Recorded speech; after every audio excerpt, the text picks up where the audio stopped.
Hello, everyone, and welcome to the World Session for today is July 2nd, 2024. So for those of you in Canada, happy Canada Day week, and for the Americans, happy July 4th.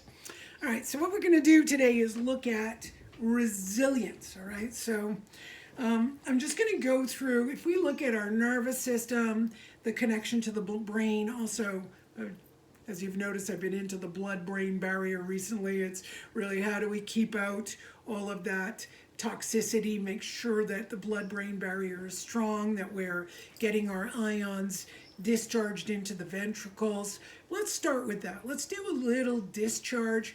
We're going to work it two ways. One is, I noticed this morning, every day I do a lymph drainage. So that means I use a loofah and I pull downwards. So the lymph is under the arm and to the side here, and I draw it over to the spleen. And then I do the other side, I do the head and face, and I bring it down towards the spleen. Then I bring it up from my legs all the way up through the midline so I can go into the spleen. So interestingly enough, this morning I felt like it wasn't going to the spleen. So let's take note of that. Are we really getting all of the toxin traveling to the spleen? So some of you might be working perfectly. If you have any inflammation, if you get rashes, if you get, smells, that kind of stuff, could be an indicator, headaches, that your spleen is not doing the job it's supposed to. Maybe it's congested along the way. So this is going to be a beautiful session to really, really deal with that. So let's start with draining the face. So I'm looking at the brain. I'm working with the face and under the neck and going down through the arms to the spleen, the subclavian area to the spleen. For women especially, but men too. Breasts, they have a lot of nodes in them. Bring it to the spleen. Then get your other arm going. Bring it down, bring it to the spleen. Then go down. I'm going to disappear now. Go down from your feet all the way up, draw it up, through the groin, through the midline to your spleen. Now what I'm going to do, so just sit there and just feel all this stuff has to go through the spleen, and the spleen's got to filter it. Just breathe and just put your hand on your spleen and tap it. Spleen is on the left, just below your rib cage. Yeah? So just breathe, tap and breathe. And now we're going to start, I'm going to keep tapping. So we're waking it up. This is in Body Talk, we tap the head, the heart, and the belly. But in the ancients used to tap anything, any organ. They would tap their liver for an hour. They would tap their spleen. So we're going to do a lot of tapping on the spleen. And the second thing I want to do is get the ions discharged from the ventricles by doing some beautiful, nice, deep breathing. So we'll do the nitric oxide breathing, and that is you inhale, then hold for the count of 4, inhale, hold for the count of 4, then exhale using Om, and when we have the Om, I'll be focusing on the entire planet's ventricles, and we're going to discharge. So let's go. You want to do more than 3 times, you can go right ahead. So inhale.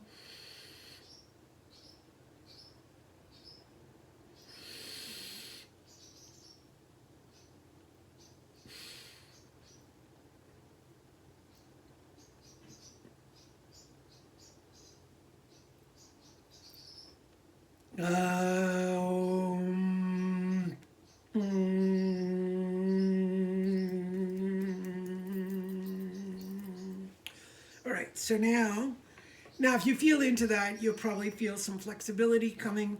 And I'm really going into that diaphragm. This could only be me, I don't know. But I don't think so, because most of us don't have this beautifully expanding diaphragm. We don't practice breathing enough. There are plenty of people out there, I'm not talking about all of you, there's always exceptions to the rule, but getting that diaphragm to be super flexible. So I've been practicing a lot of breathing. Then for 2 weeks I didn't practice as much, and my diaphragm started cramping. Goes to show, right, how much work it needs. It's just like going for a walk. It's just like having a glass of water. We need to keep that diaphragm opening and closing. We want the brain to be cleaning out its toxins. We want it to get hydrated. We want the lymph system to be moving. We want that spleen to be working. But there are many other things we need to get going. This is to contribute to our resilience. So, sure, we can be allergic to things. Of course, we can breathe things in and be allergic to them. Of course. But why not create resilience?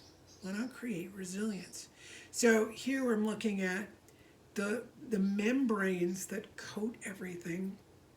We want to increase their capacity to, one, protect, two, be porous. Porous enough to let out things. So sometimes we get overprotective, too much fear, we contract down too much. And sometimes we're, some of you might be like me. I'm over out there and I get really porous, too porous. And, everybody comes in and, can take advantage. And then I go, people are taking advantage. I feel like there's too much. Oh, I'm too porous again. So just take note. Are you just right?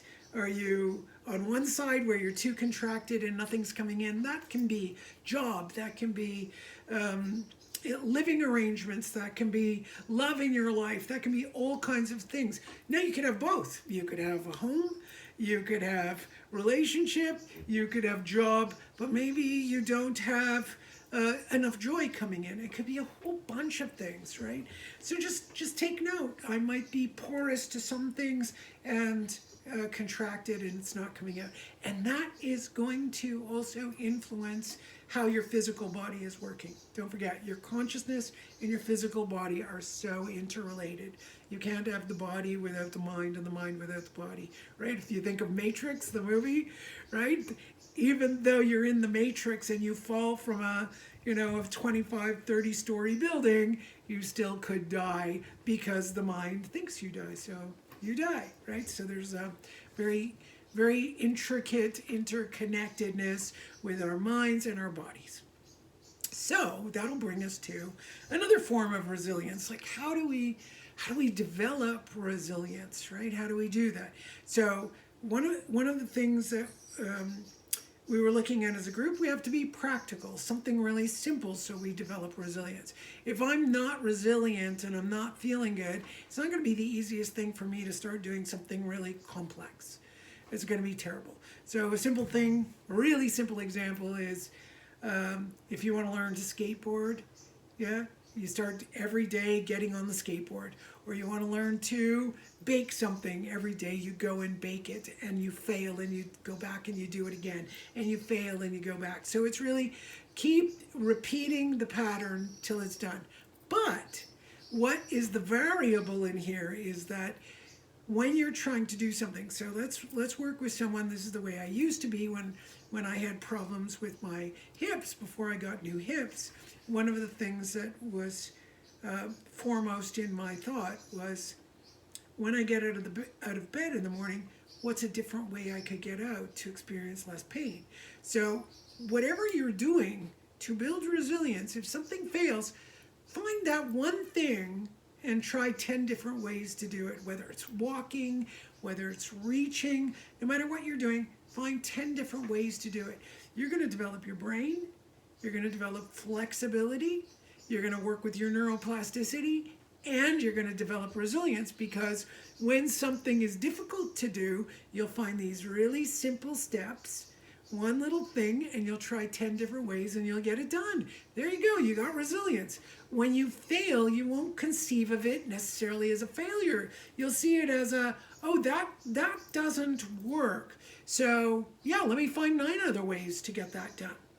So we want that these things occur, maybe not all of it naturally. One of it, practical considerations, is very feminine, right? The feminine within us is the part of it that is extremely practical. She's always, no matter who you are, you're feminine. She will always make a statement that is practical. It'll be annoying to your masculine. Like my feminine, let's say my masculine wants to complain about something, my feminine says, just do this. The masculine could get a little grumpy about it. That's okay. we need to make both the masculine and feminine within us resilient as well. They're naturally fine, but they could learn some bad habits. The other thing is present. So this work that I was bringing to the spleen, to the nervous system, to really having all of that happen, as long as we're breathing, we're drinking water, and we're looking at this, each thing we need to do, we can find different ways to do it, 9 different ways, right? 10 different ways to do the same thing and see which works the best, right? Which one's simpler. Because there's many ways to do something, right? Many successful ways, many failure ways to do the same thing. But if you keep trying to do it differently, even the positioning of your hands, right? So today I'm trying something very different. I usually am on Zoom recording. When it downloads, it's all pixelated. You know, the camera looks beautiful. I'm on Zoom at the same time as I'm on the phone here, and it works really well. Now I'm trying 2 different ways of doing it. I've tried many, but I'm going to try different ways to record this and figure out how we're going to get this so the camera looks good. I don't know what it is I do wrong. There's also one other thing that could be a problem when it comes to electronics, is some people have energy that really ruins electronics, because I see a lot of people, they do the same thing I do and their video works well. Actually, they don't even have the equipment I have and their videos work better. What the heck's going on? I don't understand. So we got to find different ways. So maybe next time I'm going to have to sit on a grounding rock and see if that works. So just saying. The other one is being present. The simplest way to be present is just focus on your breath. We already did that. Just focus on the breath. Just come back to your breath. It's simple. Just come back to the breath. You don't have to do anything else. If you're highly emotional, you start palpating, whatever, just come back to your breath. There is nothing that has to be done.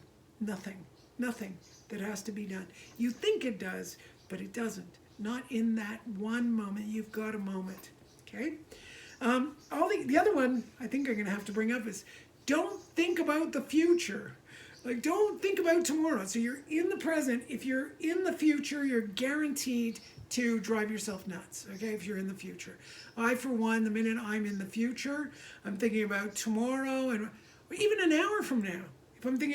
If I was thinking I'm late for someone today, and if I was just thinking about that all the time, I'd get really, really anxious. It's like, no, whatever time I'm going to get there is whatever time. Thinking about it is not going to change whether I get there or not.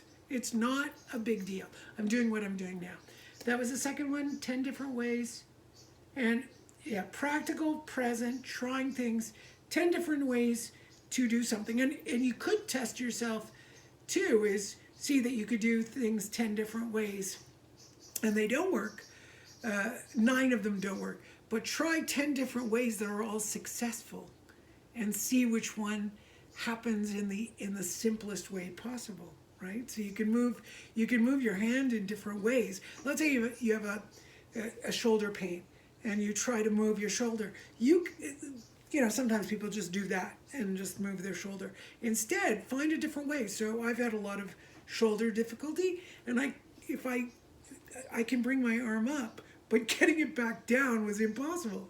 So I tried 10 different ways. So going straight down was not possible.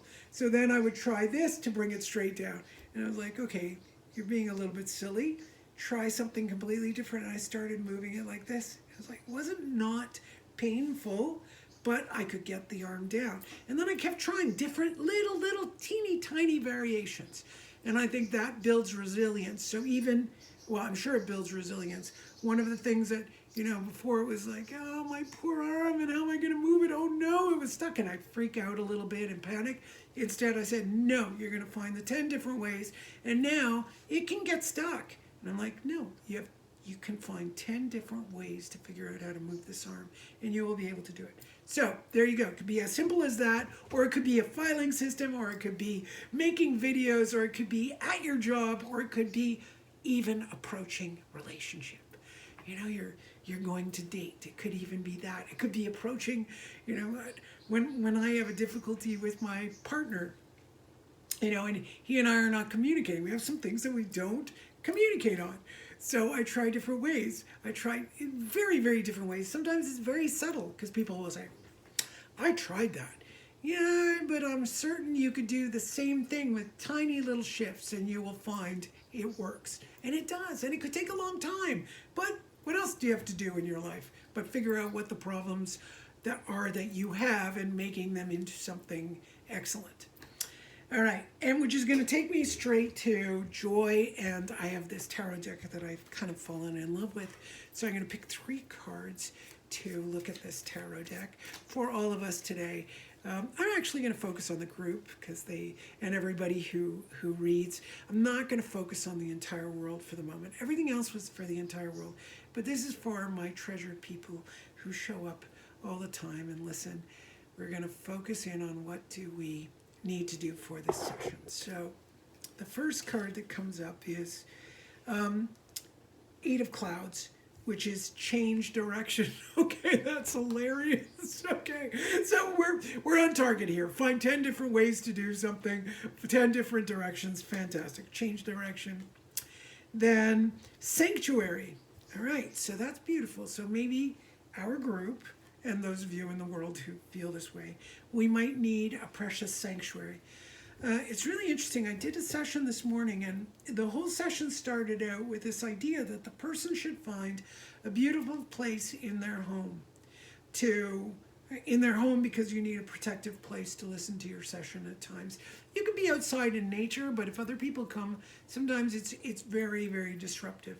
So I always think be in your garden or be in a room where you have a plant or, look at a beautiful painting and find that place that is your sanctuary. This could be your altar. This could be a place in nature. But definitely, as you keep doing things, you might have to find a place to go to your sanctuary. But that sanctuary, because I'm focusing on joy a lot in this session, needs to be beautiful. It needs to be beautiful, something beautiful.